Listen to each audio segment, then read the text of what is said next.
Welcome to Suman IT TV. Tech world లో జరిగే latest updates ను ఎప్పటికప్పుడు మీకు అందిస్తున్నాం కదా. అలాంటి మరో ఇంట్రెస్టింగ్ టాపిక్ తో మళ్ళీ మీ ముందుకు వచ్చేసా. అదేంటో చూసే ముందు మా ఛానల్ ను సబ్స్క్రైబ్ చేసుకోవడం మర్చిపోకండి. ఆర్టిఫిషియల్ ఇంటెలిజెన్స్ అనేక కంపెనీలకు లాభాల పంట పండిస్తోంది. నేటి పోటీ ప్రపంచంలో ఆయా సంస్థలు భారీ రెవెన్యూతో పాటు ప్రాఫిట్ సాధించేందుకు ఉపయోగపడుతోంది. కృత్రిమ మేధ కారణంగా ఈ ఏడాది Q1 లో కాలిఫోర్నియా బేస్డ్ చిప్ మేకర్ నివిడియా లాభాలు 7% పెరగడం మనం చూసాము. ఇప్పుడు సామ్సంగ్ వంతు వచ్చింది.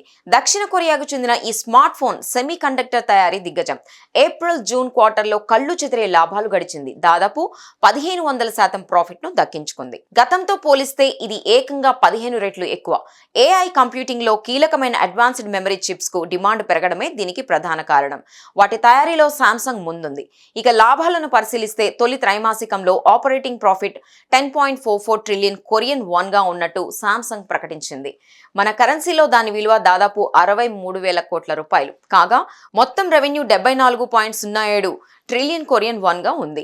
AI based chips, high bandwidth మెమరీతో పాటు సాలిడ్ స్టేట్ డ్రైవ్స్ కు డిమాండ్ పెరగడం వల్లే ఇది సాధ్యమైందని సామ్సంగ్ వెల్లడించింది. రాబోయే రోజుల్లో దీన్ని ఇలాగే కొనసాగించేందుకు కృషి చేస్తామని తెలిపింది. చూశారు కదా, ఇవి టెక్ కి సంబంధించిన అప్డేట్స్. ఈ వీడియోపై మీ స్పందన ఏంటో కామెంట్ చేయండి. అలాగే మరిన్ని విశేషాల కోసం సుమన్ ఐటీ టీవీని మిస్ కాకుండా చూడండి. Thank you for watching this video.